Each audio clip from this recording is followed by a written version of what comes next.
balik lagi nih sama aku T dalam cerita Dipaksa Menikah. Kali ini cerita Intan sama Riko udah masuk bab ke-43 nih. Mau tau gak lanjutan ceritanya? Ayo dengerin bareng-bareng yuk.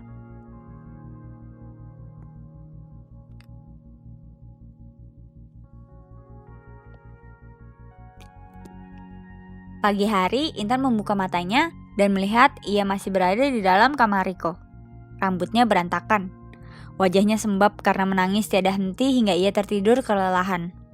Badannya penuh dengan tanda merah karena ulah Riko semalam. Ia pun membuka selimut yang menutupi tubuhnya dan tampaklah tubuhnya yang masih telanjang bulat. Intan merasakan sakit dan perih di area pangkal pahanya. Semalam setelah mandi bersama, Riko benar-benar merenggut keperawanannya dengan buas. Sampai-sampai Intan tidak bisa kabur karena pintu kamarnya dikunci.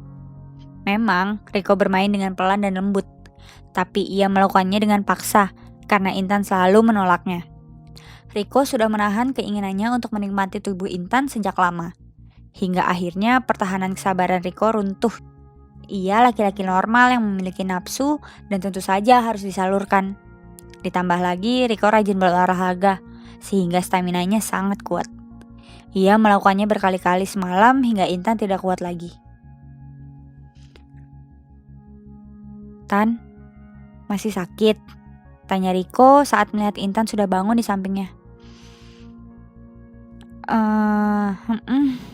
Gumam Intan masih memegang selimut di dadanya. Sini, aku lihat," ucap Riko sambil menarik tangan Intan.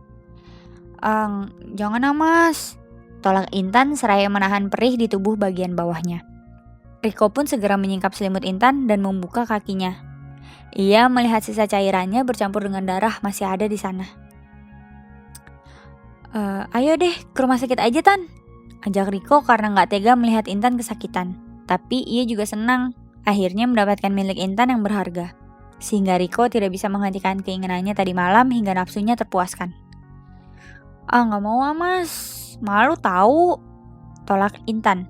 Ia pun mencoba turun dari ranjang hendak ke kamar mandi, tapi ia merasa pangkal pahanya sangat perih. Pakik Intan lalu duduk kembali di tepi ranjang.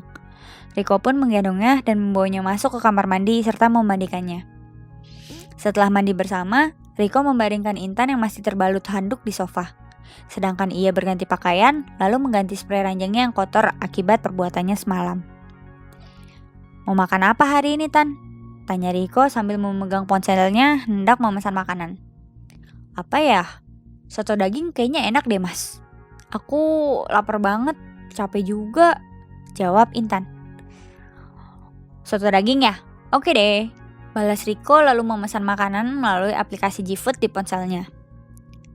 "Mas, anterin aku ke kamar bawah dong, aku mau ganti baju," pinta Intan merasa risih karena hanya memakai handuk saja. Udah gak usah. Habis makan kita lanjutin beberapa ronde lagi, oke? Balas Riko sambil tersenyum nakal. Intan melotot kaget. Riko pun membuka pintu kamarnya lalu keluar dan turun ke kamar Intan yang di bawah. Ia mengambil semua pakaian dan barang-barang Intan lalu membawanya ke kamar di lantai atas. "Sekarang ini tuh kamar kita.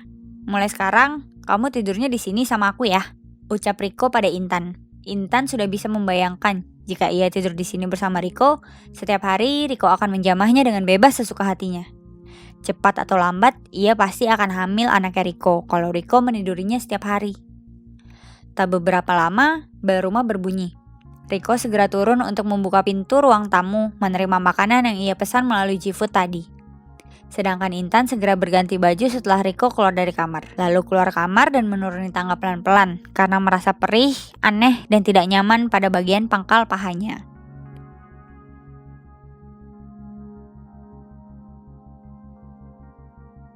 Nah, cerita Intan sama Riko sampai sini dulu ya. Makasih banget udah setia mengikuti cerita Dipaksa Menikah. Tetap dengerin ya ceritanya. Sampai jumpa di bab berikutnya. Dadah!